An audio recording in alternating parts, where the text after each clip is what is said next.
The broadcast is now starting. All attendees are in listen-only mode. Thank you all for joining us today. Is a career in the fitness industry right for you? My name is Francis Neric, and my co-host here today is going to be Geralyn Coopersmith. And so we'll go through some quick introductions. I'm going to move this over a little bit. Okay, here we go.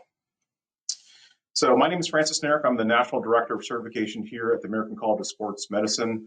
I develop the exams here at ACSM. I also sit on the boards for the Committee on Accreditation for Exercise Science and the Coalition for the Registration of Exercise Professionals. Really kind of focused in on the exercise professional and how we can position them as strong leaders in the healthcare profession. And I'll hand it off to Geralyn. Cool. Thanks, Francis. My name's Geralyn Coopersmith, and I am the Vice President of Fitness Staff Development for EXOS. Prior to this role, I was the Chief Talent Officer for Flywheel Sports. Before that, I was the Global Director of Performance and Fitness for Nike. And then before that, for almost 10 years, I was the Senior Director of the Equinox Fitness Training Institute. So had a lot of different parts of my journey. Before all of that, I was a full-time personal trainer and group fitness instructor for almost a decade. So fitness is near and dear to my heart. Mentoring fitness professionals is near and dear to my heart, and I'm excited to be here today.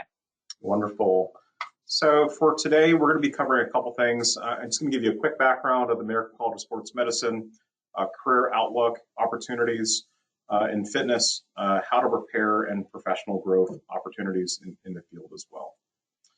So a little bit about ACSM. We are 50,000 strong across 90 different countries. We represent a lot of folks that are from group exercise and personal trainer through really terminally degreed professionals in the field who do research on exercise science, exercise physiology, things like that, and also physicians as well. We are really dedicated to helping people live healthier and longer lives. That's kind of a little bit about who we are at ACSM. We offer 4 different certifications here that are core to ACSM: group exercise instructor, personal trainer, exercise physiologist, and clinical exercise physiologist. Depending on the certification, your requirements are a little bit different. Group exercise and personal trainer is at least a high school diploma, a CPR, and AED. Major difference between those two is that you're working in small and large groups and then also one-on-one. For the exercise physiologists and clinical exercise physiologists, those both require at least a bachelor's degree. The clinical exercise physiologist has a little bit more in terms of experience and education. But generally for the exercise physiologist, it's really working with those that are healthy and then also those who have health challenges. The clinical exercise physiologist on the opposite side is really focused on people that have unstable disease or they work in a clinical exercise environment, very much like cardiac rehab is a great example of that. Sometimes it's a little bit easier to see it in all of them together. But basically, when you're looking at the 4 certifications that we offer, the more education that you have, the more experience that you have, the different types of clients you can work with. So when you're looking at personal trainer, group exercise, and exercise physiologist, working in that environment, you're working with generally healthy people, and then developing programs to meet their abilities. When you're looking at the exercise physiologist here, you can also work with those who have health challenges and those who are could be pretty athletic. So one of some of those weekend warriors, you can develop really more complex programs because you have the education and training in your exercise science programs to really develop a robust training program. The clinical exercise physiologist, it's really kind of working with those with health challenges. In that regard, you can generally work yes, you can work with the general public, but you also can work in a medical fitness center as well. But really developing those types of programs. In terms of career outlook for the personal trainers and group exercise instructors, the Bureau of Labor Statistics, the most recent stats they had was a 15% growth in the field, median pay about $40,000 or so. This was pre-COVID, so 2019 was when this last data was pulled, but when it was pulled, definitely showing strong growth in the industry. In terms of clinical exercise physiology, again, strong growth, 11% in the field, making around $49,000 a year. Having said that, it really kind of depends on location. So Whether you work in a major municipality or if you work in the Midwest or in kind of like smaller growth markets, it really kind of depends on what you have. And we'll talk about that here in a second. One of the big things is you're looking at exercise professionals, personal trainer through clinical. One of the big things is that what our folks love is they love changing lives. They love being that change agent. They are the ones who have a lot of influence on people's lives, on gaining, being able to teach folks how to exercise, but then also being kind of their change agent, helping them kind of get through those obstacles, and I think be able to build resilience through their clients. I think that's one of the key things that we hear from our exercise professionals of what they love about being an exercise professional. So what I'm going to do is I'm going to hand it off to Geralyn a little bit and kind of walk her through her own professional journey, and we'll kind of go from there. Great. Yeah, so my journey is very similar to this. It's a very typical type of journey that a lot of fitness professionals go through. Early on in my career, I was a group fitness instructor. I was a personal trainer, pretty much an individual contributor in a variety of settings. Small boutique fitness was a lot of what I worked in. And then within a relatively short period of time, in my case, it was about a year and a half, I started getting more opportunities to not only be a more advanced trainer in the team, but I also started kind of into that third bucket, managing more of the staff at the local level, at the level of the club that I was at. And then subsequent to that, in a role that I took later on with Equinox, I became more of a regional player. And the regional player in that situation was, I was in charge of education for the personal training department for Equinox for almost 10 years. So this is a very normal trajectory if you're passionate, hardworking, and continue to really push yourself. You go from one person working with individuals and groups to getting more advanced options within that type of a setting, then to starting to manage a team, mentor people around you, and then to take your opportunity even larger outside of your individual location or studio into multiple locations and having more of a corporate role. So this is what's one of the things that's so exciting to me about this industry is there are a million different paths you can take, and the tricky part of it is there's not necessarily a clear single path that everyone takes, but the great part is that there's many opportunities and there's constantly more opportunities evolving over time. So this is, the kind of numbers that you're seeing in terms of where you can start, that's only where you can start. There's so much opportunity professionally and financially over time to continue to grow, to have more financial opportunity, but also to really make a contribution to the industry and to helping your clients and the people you serve, which is, to Francis's point, the reason we get into this, because we love helping other people. We care about other people. We want to make other people's lives better. Nobody gets into this field to take advantage of people or not make a contribution. So let me ask you a couple of questions, I guess, on this too, is that I wanted to kind of get your thoughts are on degrees, getting a degree in exercise science or getting a degree in business. Like how do degrees fit in your career development as a entry-level personal trainer, and then also kind of looking at the regional fitness manager? How do exercise science degrees or other degrees fit into the equation? Yeah, when I first started, my undergraduate degree is actually in psychology, and I got a variety of certifications, ACSM being right up there as my biggest accomplishment at the time when I took it. And having all those certifications, that takes you a little bit further, because now you're not just, you have your certification, you have your experience that you're going through over time. But after about 7 years, 8 years in the industry, I felt that I needed to go back and get an advanced degree just to have more opportunities and to understand the science at a different level. It really did that for me on both fronts. One, people said, do you learn a lot about training in a master's in exercise physiology? I would say not so much. But what you do learn about is the depth of the science and how to read the science. And then through your experience, which is the other in tandem part of that, you start to understand how to apply it. And then you know how to look critically at things to know if those are things you want to add for a given individual or situation or not.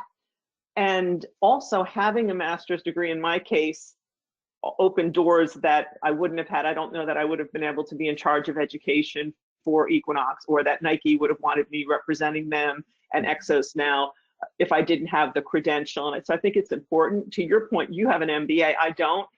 That's a credential actually I really would like to have, and I think it's really valuable actually to trainers, and there aren't that many trainers, personal trainers and coaches who have it, and when they do have it, they do quite well, because business is what we do. At the end of the day, we help people, but we have to have a viable business. So to the extent that you understand metrics, you understand how to drive a P&L and make sure that a company is profitable, you have a plethora of opportunities available to you in the corporate space within a fitness organization. So I'd say if you can get more education, higher education, and your certifications, do it.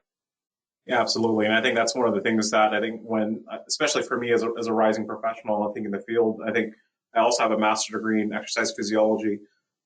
Getting the MBA, I think it was a lot of debate whether or not I should get my PhD or MBA. And I think one of the things that I really kind of looked at was, my marketability as a professional going in the field. And I think the requirements that you look for if you're a rising professional, entry level of like understanding how to design exercise programs, how to evaluate movement, things like that, is really kind of different when you're 5 to 7 years, 10 years out.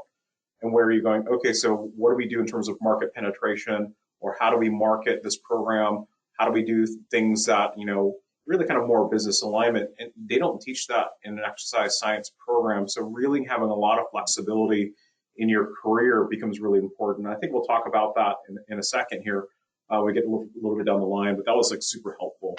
Let me totally go to the next slide. And so I guess my question for you now is, understanding how COVID is changing the industry now. How are the fitness industry? How's the fitness industry, dealing with COVID, and what's driving demand now? Yeah, I've been in the industry about 30 years, and this is literally the most volatile period in terms of change that I've seen in all that time.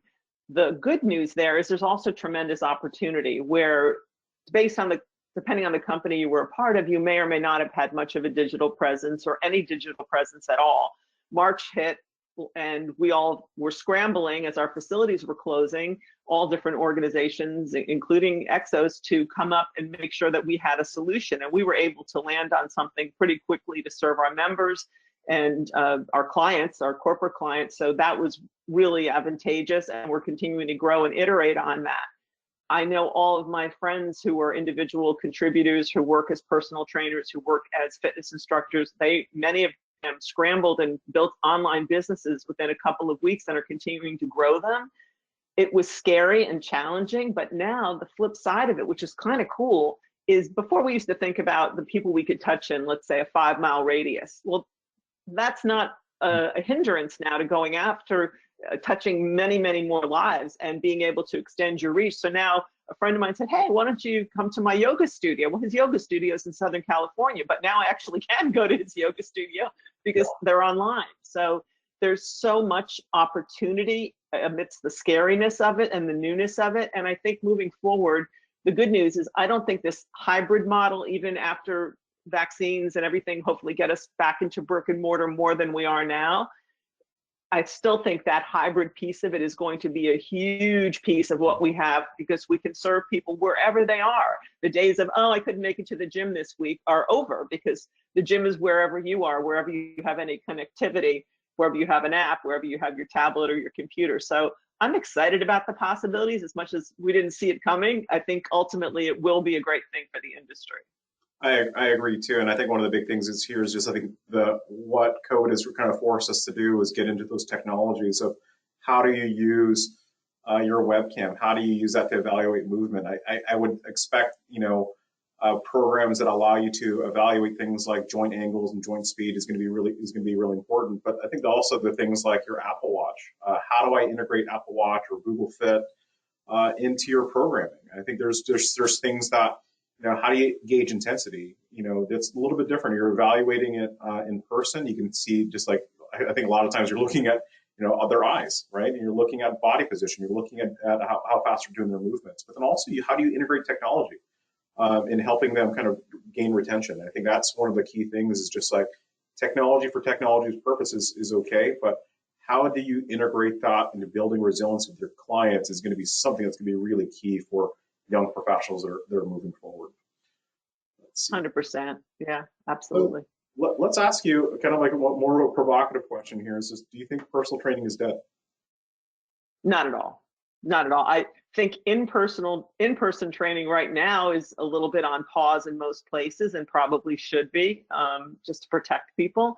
But I know so many people whose businesses are thriving right now because they're doing that one-to-one on Zoom or FaceTime or whatever channels that they're using, and it's really effective. And it's interesting because at one point, I remember we moved out here from the East Coast to Oregon when I took my job with Nike, and my husband is a personal trainer, and he was going to keep one of his clients and train her out here. And at that point, 6 years ago, you really didn't hear that, and everyone who heard about it thought, that's weird. How's that going to work? It works great. He sees her 3 times a week remotely from New York City, where she is, and we're out here outside of Portland. And so it's still very interpersonal. It's very connected. It's not that he's there to do, hands-on correction, but it works remarkably well. And again, opening that door to seeing clients wherever they are and not just having to be within a certain finite amount of your town, like, a couple of blocks. So I don't think it's dead. I just think it's going to look different. And I do think that people who are not willing to embrace that, who are just sitting there with their arms crossed, stamping their feet, waiting for things to change, I think those people are missing an opportunity, and they need to address the reality that things are different and are going to be different for the foreseeable future. Absolutely. And I think the other thing is too, is just like, I think the industries that are really kind of moving the needle right now, at least in the fitness industry, are kind of like the small and large group training programs. Like Orange Theory Fitness is a great example of that. F45, you have a lot of those programs that are doing a really good job. I think this is kind of pre-COVID, is having a lot of people that you can train all at the same time. And that's really kind of the small, large group is really pushing the industry ahead.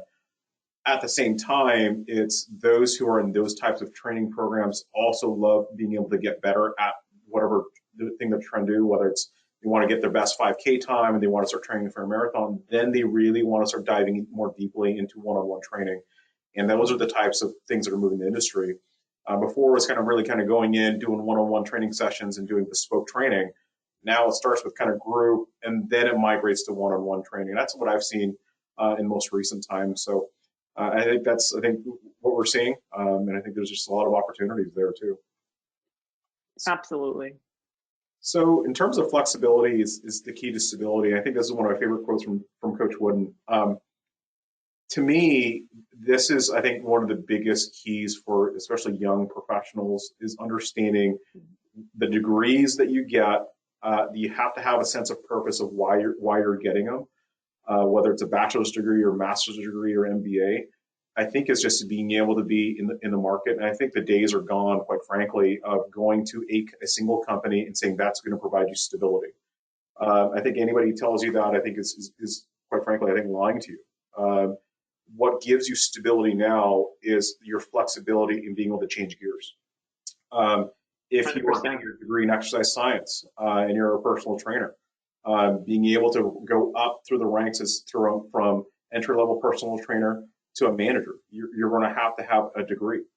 I think is when you get your master's degree, getting a master's degree in exercise physiology as your pathway to get a PhD or get your MBA. Because now it's like, can I transition more broadly of where I go, or become a dietitian, or become an athletic trainer? So now you can enhance your ability to practice as an exercise professional in addition to doing other things as well. So I think when you're looking at it, really having a purpose of why you're getting a degree, just to get a degree is not great. But if you have, look, for me to get to the next step in my career, I have to look at, is it certifications? Is it education? It's a combination of both of those things is really going to give you a lot of flexibility where you go. And especially understanding the way, what Geralyn, what you're saying is just like, how do you integrate technology into your practice? How do I do that? Getting a degree in sports psychology. How do I build resilience? Those are things that you look at that are key to where you're going in your journey. So what are your thoughts on that, G? 100% agree. It's a great quote, and it's so true. This is the other saying is the only constant is change, and that's very, very true.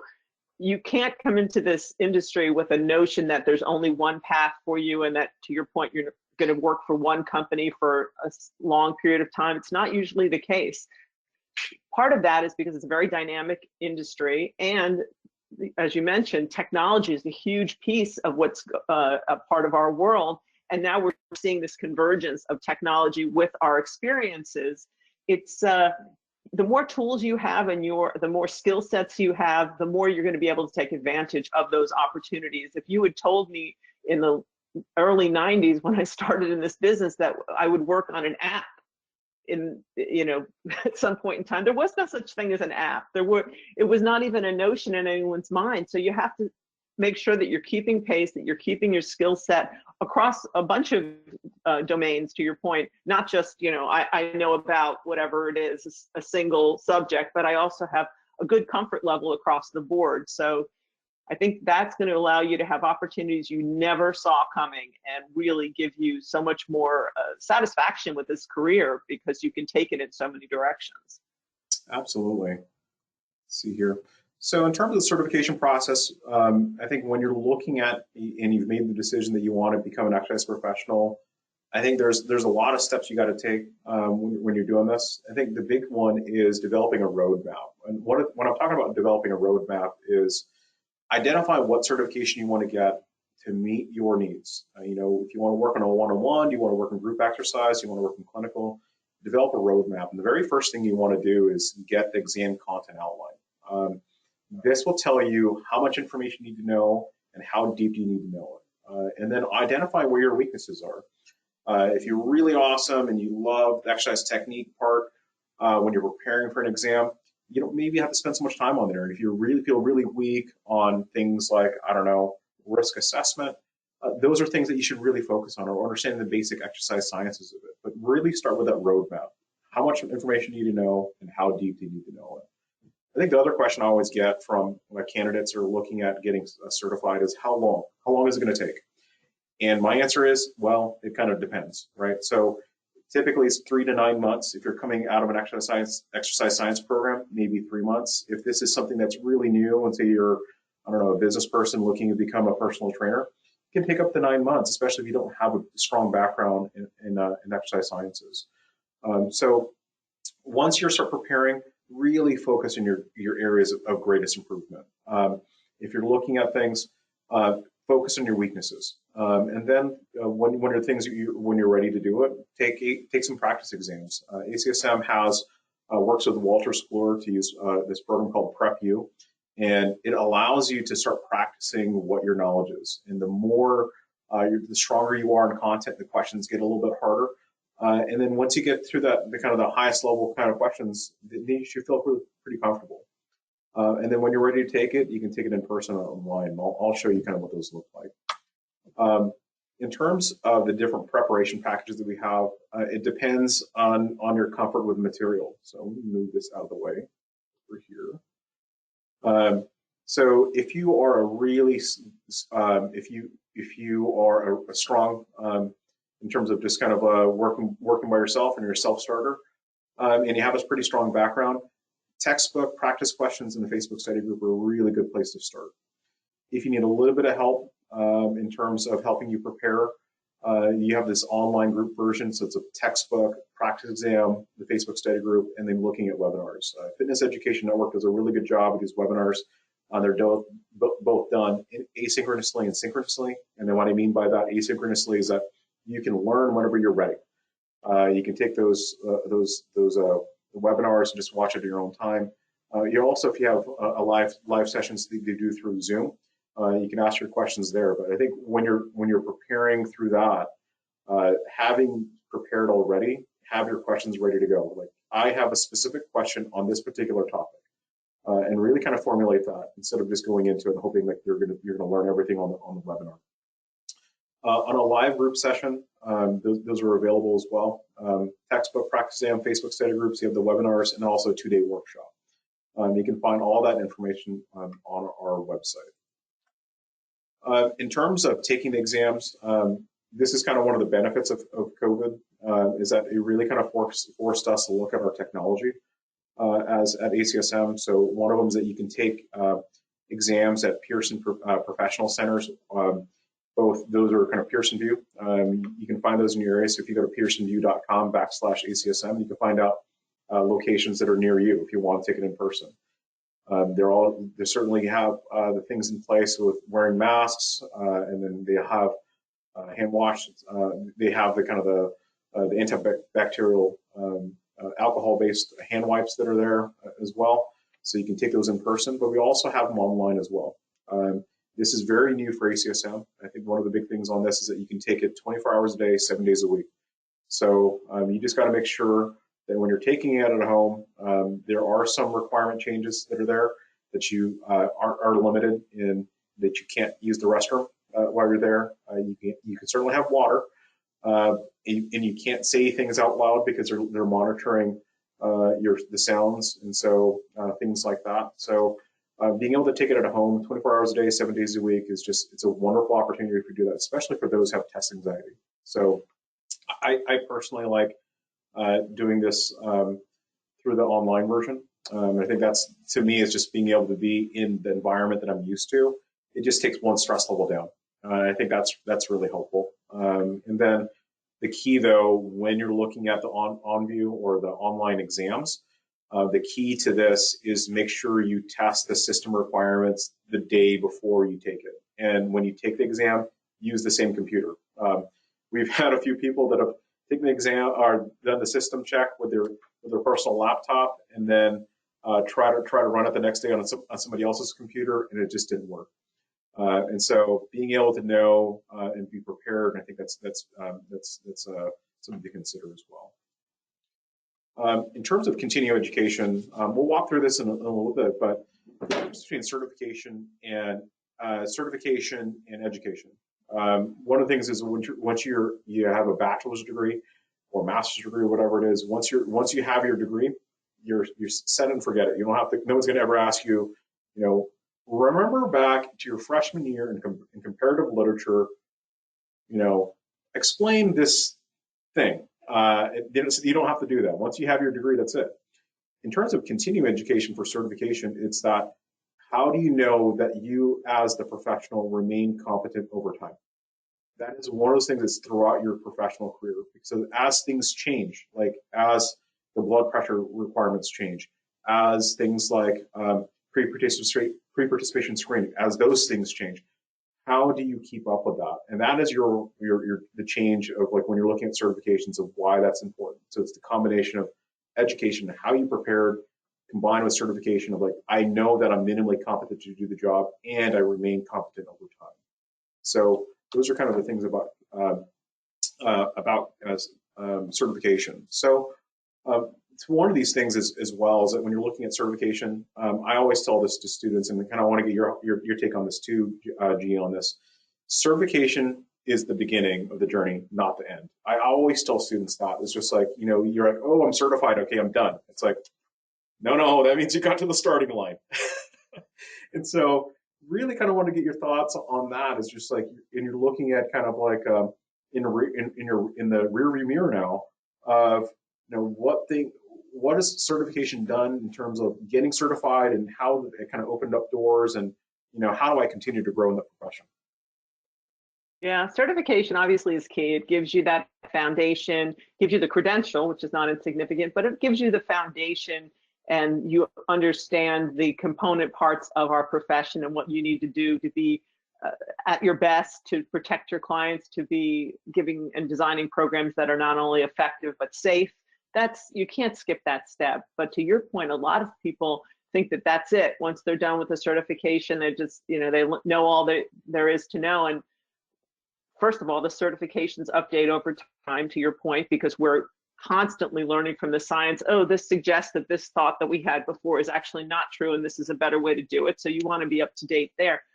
Also, there's so much to know in our profession. There's so much evolving outside of even the certifications that people get. The industry is developing new tools constantly, and you have to be looking to understand, is this tool something? When kettlebells became a big thing starting in the early 2000s, people needed to go find out about that. And sandbag training. There's different, methodologies, technologies that come out, and these advanced trainings that you do in addition to keeping your certification current is what makes you a well-rounded professional. The people I know that didn't do this did not do well in their career. The people that passed that certification one time and never renewed it and didn't get Con Ed, those people tended to stay where they were and or not be successful and leave the profession. So it's an avoidable pitfall and trap, and people really need to be conscious. It's a constant learning journey. That's what this profession is. Absolutely. And I think one of the big things is that when you're looking at certification, it's the continuing development of you as a professional.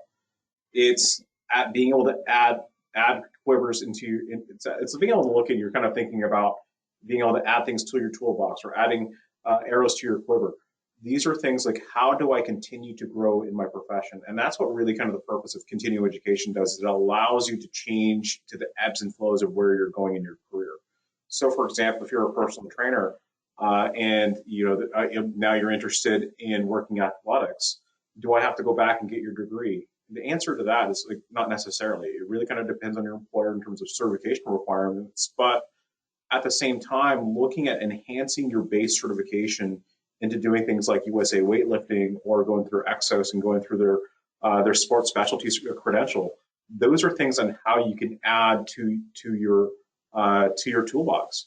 Being able to do things. FMS, we do stuff with functional movement screen as well. That's how you keep up with the changing times, is being able to add to your base ability for your certification by going through these educational certificates.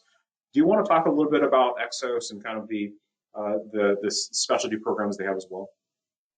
Yeah, I work on the internal side of the house, but we have a very robust external education at exoseducation.com if you want to check out the offerings there. EXOS was one of the first, it was the first in a particular category for sure of athletic development back in the early days of the company. Was athletes performance with Mark Verstegen, who was our president and founder, who created this methodology that's been developed and expanded on over time. And then there's multiple levels of education that we offer, from one-off courses to hopefully when we get back after COVID, to live and still now digital mentorships where people can learn in depth how to train athletes. So to your point, they don't have to go back to school necessarily, although they may want to. They can at least have this incredible learning experience, this incredible opportunity to get a skill set, and then maybe decide, do I want to get a 4-year degree or a 2-year degree to enhance this knowledge that I'm getting? But there is so much cutting edge knowledge that's out there, and people really should avail themselves of it. To stay stuck, like you said, it really hurts your marketability, and it hurts your professional development if you think that you're done growing after you pass your certification. So let me ask you a couple things. Is that looking at kind of like you're working on the internal side of education for professionals? What do you think are really key skill sets that you're looking for to enhance of your kind of rising professionals within EXOS? And kind of looking back of like, I guess if you're talking to your younger self, what are those things that you're looking at now that are really kind of key to kind of the growth of young professionals to succeed? I mean, there's a difference between certification, which means I'm minimally competent to do the job. I can get in, and I'm going to be safe. But now there's a difference between being minimally competent and safe versus those who are quite successful in the industry. So what are those skill sets that you look for as kind of like in your stage of your career that really you look for to kind of like, this person is going to be a long-term success in their profession?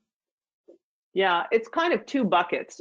One, I think we can't underestimate the importance of people in this industry having emotional intelligence and leadership skills, and understanding how to motivate people, how to help people develop their own self-efficacy. Those are skill sets. So there's a whole body of knowledge that I think people should dive into. My undergraduate degree is in psychology. It's a passion of mine anyway, but I think that's hugely, hugely helpful.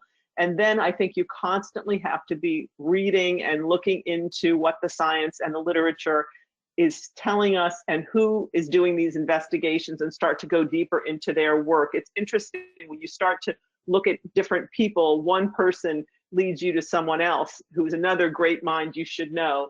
And I first knew who Gary Gray was, and then I found out who Gray Cook was, and then you start to go through these different people in the industry, and then I found out who Tom Myers was. These are all different people who've made huge contributions to our knowledge, and they all touch different parts of the elephant, as it were.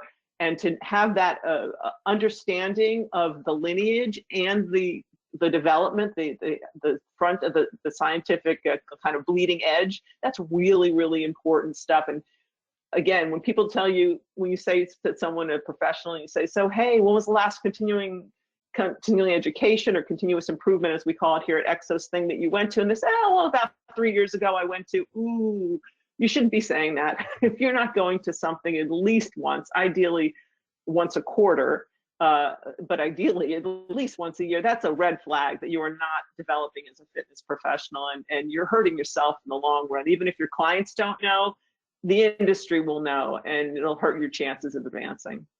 And I think that there's two things, I love that, and you're absolutely right. And I think there's two things that I've heard from employers. One of them is that, especially for young professionals that are going in it now, is just having a very strong understanding of emotional intelligence, of being able to develop deep relationships with your clients. Yes, part of it is sales, and that's kind of what you do as especially in personal training and kind of like actually as professional. But the sales, what we mean by that is it's the sales of yourself. Can you build trust? Can you sell your trust that I'm going to do what I can to help you get better? And you're really kind of building that trust and that foundation that's there, because once you have the trust, once you lose the trust, you're never going to get it back. So understanding and being able to have very strong emotional intelligence is absolutely key that I hear from employers. And the second thing I hear from employers too is that and I think that one of the things that I've heard also is that if you don't continue to invest in yourself as an exercise professional and see that you're doing just, again, above and beyond kind of like the minimum level of continuing education, you're not going to transition up higher in the ranks, nor you can become a manager. They always look at that you are a go-getter, a person who's constantly looking to add things to their toolbox. Because quite frankly, at the end of the day, it's that how am I enhancing my ability to practice, and how am I growing how is what I'm able to do helping the business? And I think that's when you're doing that, and just especially be surrounded by people that things that you love. And I think that's continually investing in there. And the last one, I would say that looking at companies that invest in the development of their professionals, that is something that you should look at, especially as a young professional. If they do not invest into you as a rising professional and they don't value continuing education, that's something you should question. Looking at companies that will constantly invest in their professionals is something that you need to look for. And the reason why I say that is those professionals are the way these companies can continue to grow. It is better to retain those professionals because they're going to help you grow and get to where you want to be in terms of your mission, vision, and values as a company. So looking at companies that invest in your professional development are absolutely key, especially when you're looking in the job market. What are your thoughts on that, G? 100%. You couldn't have said it better. Every company that I've been a part of, I've been fortunate enough to be a part of a company that really takes education seriously and it invests in their employees. We certainly do here at EXOS. Continuous improvement is a core piece of what we do, that you're never done. None of us, no matter where we are in our career path. And I think that's exactly, it's one of the biggest misses for people. And I think it's also a tell. If you come across a career professional who's giving you a lot of pushback about continuous improvement, that's a sign that they really don't love this profession the way you want someone to love this profession. You should be excited to learn. I love a good paradigm shift. I love the fact that the way I thought about training in the 90s couldn't be any more different than the way I think about training now, because we didn't know certain things that we know now. And I'm sure when I look, God willing, 10 years from now, I'll have a completely different point of view, informed again by the things that we learn along the way. So I agree with you. I think that's it's huge, and you do tell a lot about a company if they're like, oh, we don't really do that, or you can do some of that on your own. That means they're not taking the industry seriously, and they're really not taking potentially you as seriously as a professional as they could. Absolutely. So I think it comes down to, when you're looking at kind of ACSM and you're looking at kind of getting certified, I think one of the things that when you're looking at is one of my favorite kind of quotes from Helen Keller: alone we can do so little, together we can do so much. And I think that's when you're looking at organizations that are out there. There are a ton of them out there, but I will say that, and it's just going to come off as biased because I work here at ACSM. It's being able to network with individuals and being able to connect with those who love what they do.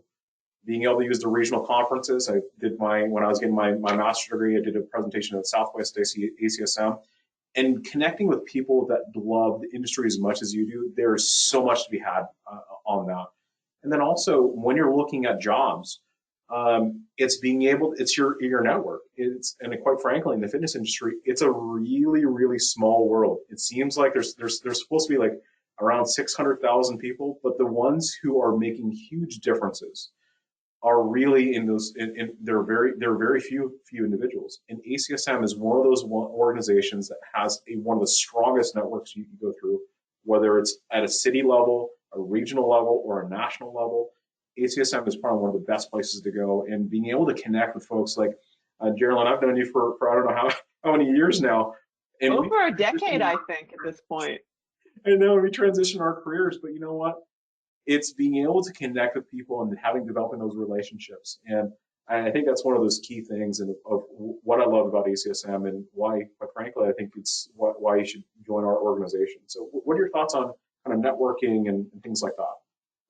100% agreed. It's a people business, and ACSM is one of the premier if I would say, the top of the food chain in terms of being able to make those industry connections and build those relationships. Is a great place to start and get that foundation.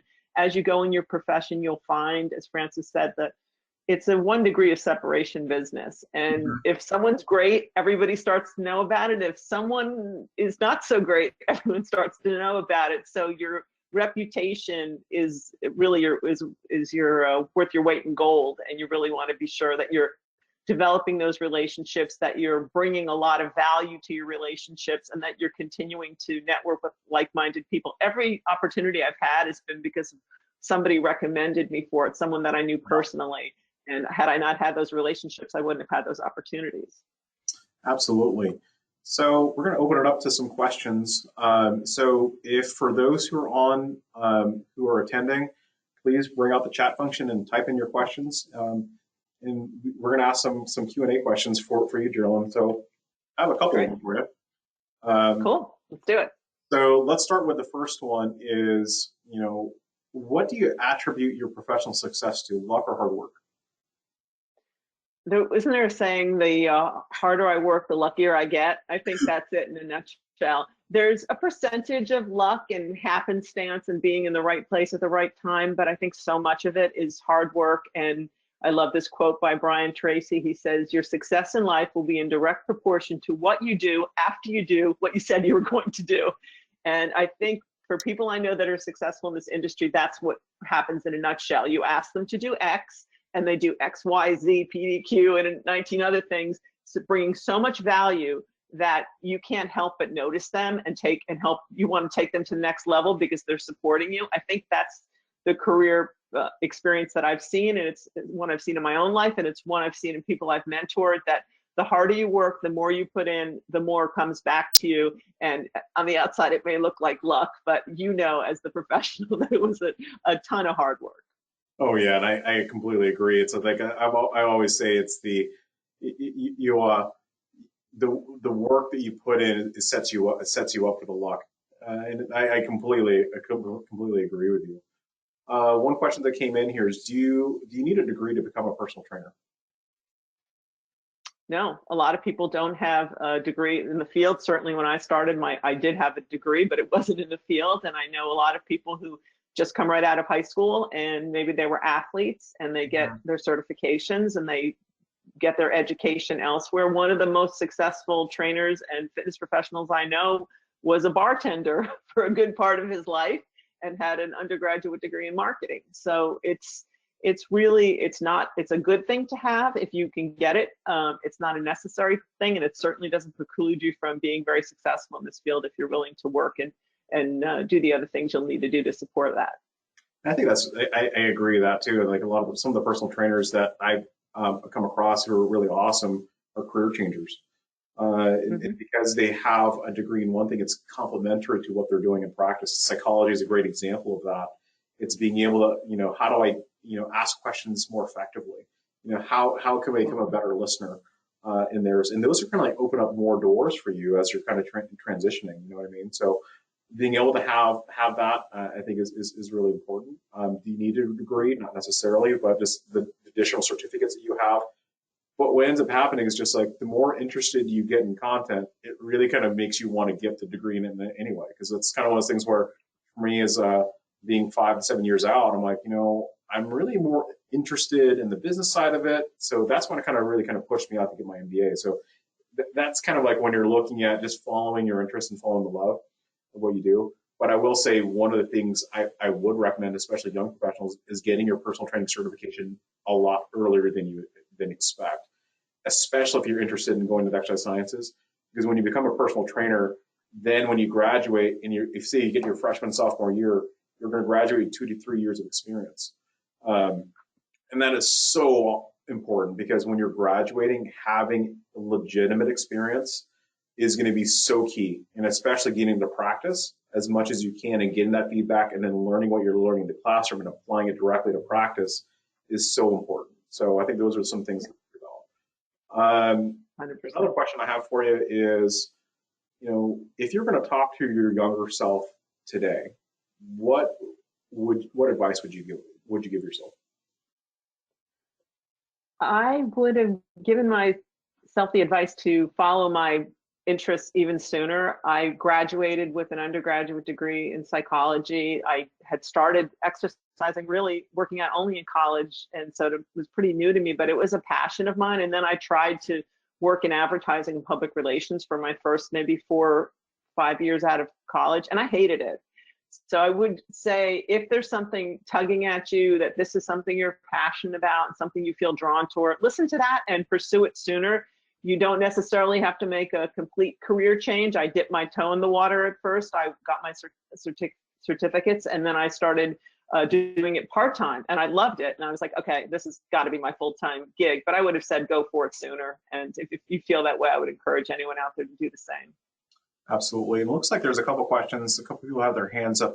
Alareza, if you could type it in your question into the chat bar, that'd be great. And I think Bowman, you also have a question. And Daniel Cruz, you have a question as well. If you can type that into the chat bar, we can certainly answer your questions, and Erlene as well. Another question that I would have for you is, in terms of skill set, and we kind of talked about this already, is what do you think on the horizon is going to be really important for young professionals to know? Understanding COVID and how things are changing, what other skill sets do you think are going to be really important for people to develop, especially for young professionals? Yeah, I think starting to really develop an awareness and understanding of the different platforms that people are consuming their fitness content on now, and being a consumer of those platforms, so that you understand the consumer mindset, what people are engaging with, what they're not. I think that's going to be very useful as other companies look to get into this space. If you're a knowledgeable person about these different areas, you're a very valuable commodity. I also think the ability to understand technology, different data that people are getting from everything, from Strava to Wahoo, and different devices that people are using. Lumen, and it's a metabolic device. There's all kinds of devices out there. And I think over time, there's going to be more integration with that into the fitness experience, and in our profession for us to say, hey, I have your Strava data. I know this about you now. I'm going to make these recommendations. So I think when people say, oh, I don't know anything about that, that's not good. Try to learn as much as you can. Even if it's not your main way of working out yourself, you should be aware of these things, and you should at least investigate. So there's a couple questions that are coming in that are popping in here. Is what does a day in the life of an exercise physiologist look like? And I think it's a little bit tough of a question, because on the exercise physiologist, it really kind of depends. And so I'll ask that to you, Gene, in a second, but I think when you're looking at it, it just depends on where you're working. So are you working on as as a fitness professional is one. Are you working corporate wellness is another. Are you working in the medical fitness side? So every day is going to look a little bit different. But I think for those who are working in the fitness industry, let me hand it off to you, G, because you're in the field. So walk me through, what it would look like, especially if you're an advanced health fitness professional, like an exercise physiologist. What does that look like? Yeah, it can look, like you said, a lot of different ways, and depending on where you are in your career progression, it will look very different. But early on in your profession, if you're going to be working one-on-one with people and or doing some kind of group fitness, you tend to have a split day. So you tend to start earlier in the day, and then when people are available online or in real life, and then you typically have some downtime in the center of the day, unless you're in a corporate space, in which case that might be the busiest part of your day. And then you tend to have a group of things you're doing later on in the day. So you're working a bit around people's availability online or in real life.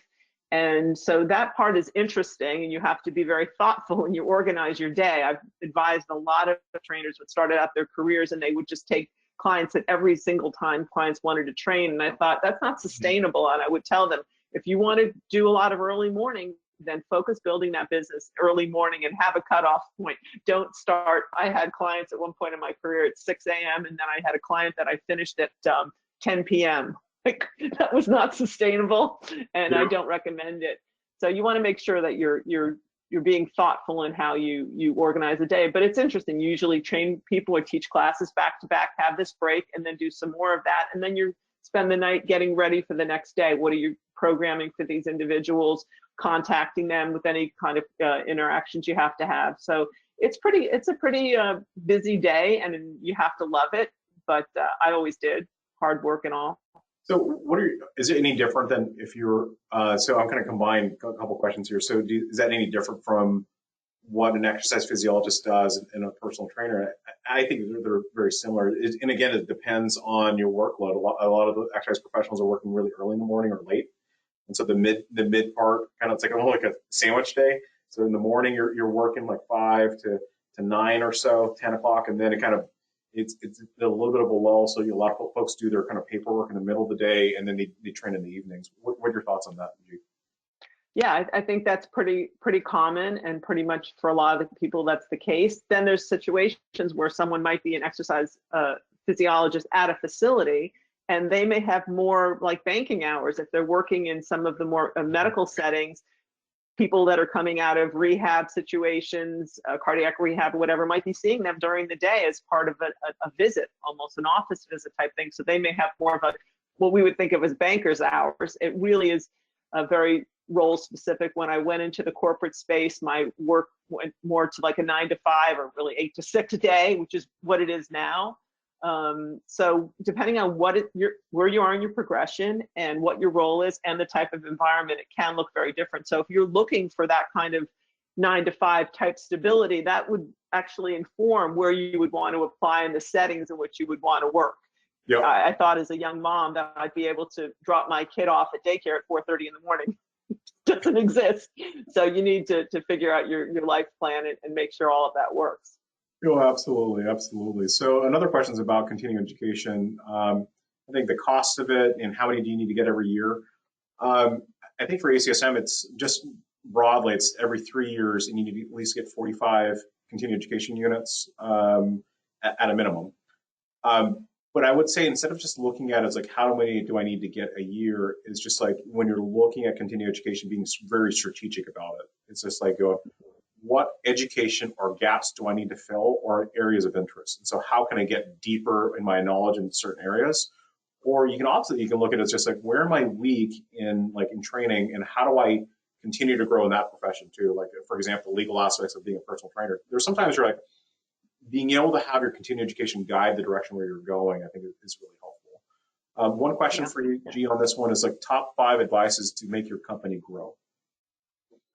Make your company grow, first of all, I would say understand the consumer. I think you can never go wrong if you listen to the consumer, you ask questions, you see what they're engaging with, and you try to make sure that what you're offering is aligned with that. Because sometimes we have a plan of what people should want, they don't actually want it, and that usually doesn't work well. The second thing I would say is that as a company, you have to take care of your people first. Your people are your business. Yep. I've been in some situations, unfortunately, learning experiences for me, where there was very toxic cultures, and it hurts the organization and ultimately hurts the business, because unhappy employees do not make for a good experience. That's right. I would say third, to be constantly investing in your people, in their personal development, in their growth. Not only does it make for a better experience and product, I think the point you mentioned is that it brings this brand loyalty and it keeps great people with you for a really long time. Fourth, I would say, don't be afraid to try things and fail. With Nike, we used to say, run fast and break things. Sometimes you have to try things that you're not sure are going to work. And I think companies that are reluctant to try things because that's not the way we do things here, at some point they're going to find themselves as the blockbuster video of fitness. Yep. And lastly, I would say, if people are not passionate about this field at every level of the organization, they really shouldn't be there. This is a business where you really have to care, where you have to constantly want to get better. And when people are eye rolling, complacent, snorting, they shouldn't be there. I don't care if they're the president or the person cleaning up in the back. It's you got to have passion. You got to keep that passion burning, and that's the way to be successful. And also, that's the way to have a sustainable career for the long haul. Awesome. We're going to have two more. We have two more questions, if you're okay with that, and then we'll kind of wrap it up. Yeah. So one is there a career path to merge nursing and fitness? I'll take a first stab at it, and I'll hand it to you, G, on this one. I think 100%. Yeah, absolutely. I think it's for those, especially in those who are working in nursing or healthcare, and especially if they're really passionate about fitness, being able to combine both your passions is really awesome, especially as a nurse, understanding prescriptions, understanding medications and the effect on physiology, but then also looking at a fitness, especially if you have a degree in exercise physiology, of being able to then design programs that are really meeting their needs. And I think it's especially as a nurse, and really being patient centric, and then adding in the fitness part, it's just like the long term thriving of essentially it's you're looking at patient outcomes, but the thriving of your patient of them going forward. And healthcare is just beyond just kind of, I think we're always kind of in the healthcare model is now. It's being able to fix things once things are bad, but can you address those much earlier and really kind of look at a lifetime health development of patients and your clients. I think it's just a wonderful opportunity to combine both fields that you love. And that's kind of what I was talking about in career changers and being able to combine things, and it just keeps that passion going. What are your thoughts on that, G?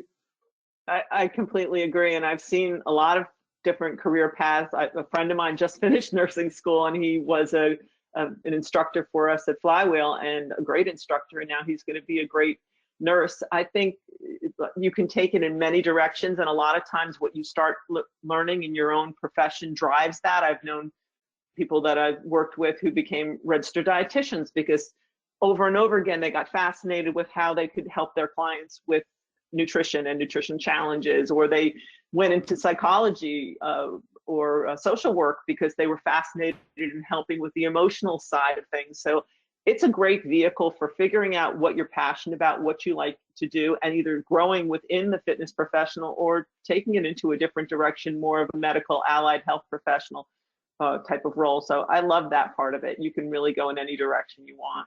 So we'll leave it one last question. It's for those who have already been in the industry for a while, do you recommend specializing in specific areas like weight loss in middle-aged women, or trying to broaden our range of specialties into various subfields like corrective exercise, athletic performance, et cetera? What are your thoughts on that?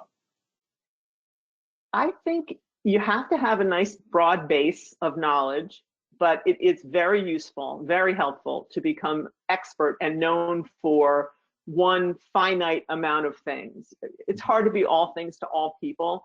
So if you can develop, some of my friends are specialists in golf fitness, that they work with golfers, and they've developed, not that they couldn't work with other people, but they love golf, and the people they work with love golf, and they've gone to different trainings about how to train people for golf. So I think if you have a passion and you can legitimately turn that into a market segmentation, that's a huge win. It's a great way to market yourself. It's a great way to differentiate yourself from the pack. And it's a great way to keep a steady roster of referrals coming your way. I 100% agree. And I think it's just like, it depends on your career pathway. I think focus on things that you're really passionate about, and then surrounding yourself with people that love it also. And then really it kind of opens the next door. And so you just keep going down that pathway. As we're kind of winding down, is that the ACSM Summit is happening April 7th through 10th. It's going virtual. Another great opportunity to see a lot of the movers and shakers in the exercise profession and really get to know who is and what's changing the industry, and especially when you're talking about moving beyond barriers. How do I address the psychology of resilience? How do I, how do I develop programs for those who have limited abilities? What are those things that I can do as an exercise professional, especially if you're unclear or unsure what to do? Get to this conference. And I think one of the big things on this one is just understanding what's changing the industry and who's changing it. Great opportunity here, especially for young professionals that are out there. A little bit, the last part of us is here is kind of our contact information. G is all over social. I'm on there too, sometimes a little bit too much, but you can find me on LinkedIn and Twitter.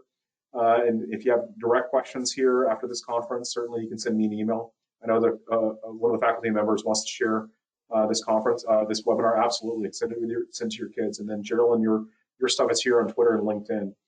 Any closing thoughts? No, I would just say that it's an amazing profession. It's a constantly evolving profession. It's a profession where there's a tremendous opportunity for personal growth and exploring interests and passions. So it's been remarkable for me. I wish that kind of journey for other people, and it continues to be very gratifying. So I hope that people that are struggling with, oh, I really love fitness, I'm passionate about it, but I don't know if I should, I really think they should listen to that part of them that's tugging at them, because it's a special profession and it's a calling worth pursuing. So you have my full support, hands on your back. Yeah, absolutely, and I concur. So again, anybody who asks questions on in the question function, we'll answer those on a separate blog. I'll send those over to you, G, and I can help you kind of answer some of those questions. And look forward to you guys joining the ACSM, and hope you guys stay safe. Have a good one, everybody. Thanks, everybody. Well, take care. Bye.